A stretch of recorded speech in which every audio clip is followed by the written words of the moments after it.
По одному из календарей.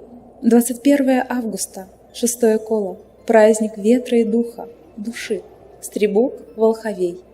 В этот день собираются все ведуньи, волхвы, волшебники и ведьмы. Они призывают светлые души в Аявь, отправляют неупокоенные в Анафь. Просят Стребога прислать исправе в Аявь высшего учителя. Данный праздник проводится кругом ведичей, магов. Суеверие. Считается, что в 6 коло рождаются пророки и прорицатели, и поэтому рожденных в этот день младенцев приносят на капище и дают им тайное имя. С таких деток пылинки сдувают, берегут всем людям. Рожденных в 6 коло с рождения готовят к жреческому делу. Утреннее славление. За день до Стребога Волховея собираются ведичи, маги, волшебники, волхвы, ведуньи, ведьмы, весь жреческий круг, со всех селений.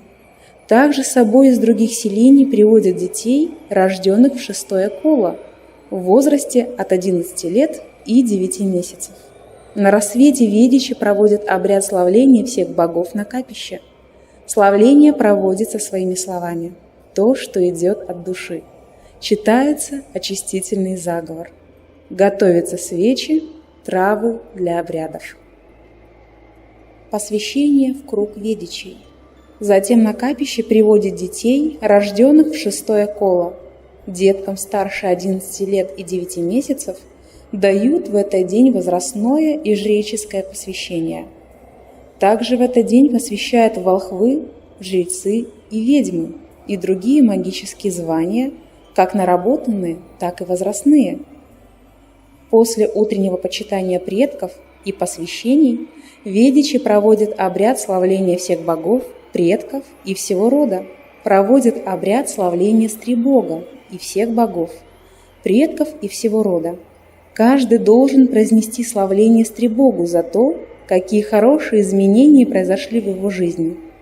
Стребог является богом судьбы и жизни веренных им поселений. Благодарят Стребога за посланных им в 6 коло детей. Затем по кругу обводят обрядовый хлеб, от которого каждый отламывает маленький кусочек и, бросая рыбу в костер, читает: «Ешь со мной, пей со мной, будь со мной, Бог мой, предок мой». Затем по кругу обводят братину с квасом или медом, напитком.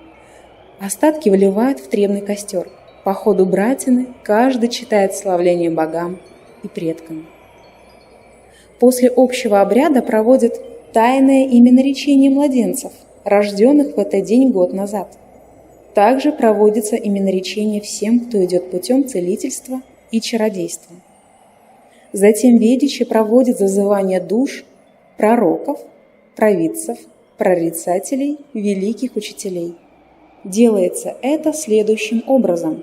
Ведунья льет молоко, а волхв или жрец сыплет зерно на куклу-мотанку, младенец, который оставляется на капище у идола рода, лады и макоши. Куколка убирается на 3-й день после обряда и кладется в потайное место. Если в один из этих дней 6 кола рождается ребенок, то куколку передают ему в знак силы. После всех обрядов ведичи, собравшись на капище, при необходимости данного обряда возносят неупокоенные души. Для этого становится в круг, набирается энергия в центр круга, ставится образ усопшего и по лучу отправляется вверх, растворяясь в рассвете. Так поступают с каждой отправляемой душой. Это была глава из книги «Календарь древнерусских обрядовых праздников» автора Лады Ведуньи.